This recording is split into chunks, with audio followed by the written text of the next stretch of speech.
നിങ്ങൾ മനസ്സിൽ ഉദ്ദേശിക്കുന്ന കാര്യം അതേപോലെ മറ്റുള്ളവരിലേക്ക് കൺവേ ചെയ്യാൻ സാധിക്കാറില്ലേ? Then watch this. നമുക്ക് പറയാനുള്ള കാര്യങ്ങൾ ക്ലിയർ ആയിട്ട് മറ്റുള്ളവരിലേക്ക് കൺവേ ചെയ്യുന്നതിനാണ് ആർട്ടിക്കുലേറ്റ് എന്ന് പറയുന്നത്. ആൻഡ് ഒരുപാട് ആളുകൾ ഇതിൽ നന്നായിട്ട് സ്ട്രഗിൾ ചെയ്യുന്നുണ്ട്. അവരുടെ മനസ്സിലുള്ളതൊന്ന് പക്ഷെ പറഞ്ഞു വരുമ്പോൾ അത് വേറെ എന്തൊക്കെയോ ആയി പോവാണ്. ബട്ട് ഡോണ്ട് വറി, അത് സോൾവ് ചെയ്യാനുള്ള കുറച്ച് കാര്യങ്ങൾ ഞാൻ ഇന്ന് പറഞ്ഞുതരാം. Number 1, think before you speak. സംസാരിക്കുമ്പോൾ ഇടയ്ക്കൊന്ന് പോസ് ചെയ്യുക, എന്നിട്ട് ചിന്തിക്കുക. നമുക്ക് പറയാനുള്ള കാര്യത്തെക്കുറിച്ച് നമുക്ക് ആദ്യം നല്ലൊരു ക്ലാരിറ്റി വേണം. ഇല്ലാന്നുണ്ടെങ്കിൽ പറയുന്ന നമുക്കും കൺഫ്യൂഷൻ ആവും, കേൾക്കുന്ന അവർക്കും കൺഫ്യൂഷൻ ആവും. Number 2, words.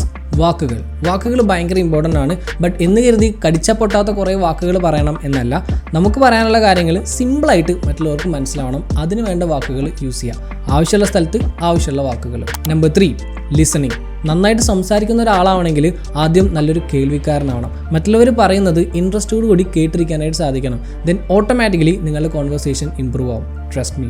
And number 4, don't be afraid. ആരും പെർഫെക്റ്റ് അല്ല. സംസാരിക്കുമ്പോൾ പല മിസ്റ്റേക്സ് വരും, ഡിസഗ്രിമെൻറ്റ്സ് വരും, ക്രിറ്റിസിസം വന്നോട്ടെ. ബട്ട് എന്ന് കരുതി നമുക്ക് പറയാനുള്ള കാര്യങ്ങൾ പറയാതിരിക്കരുത്.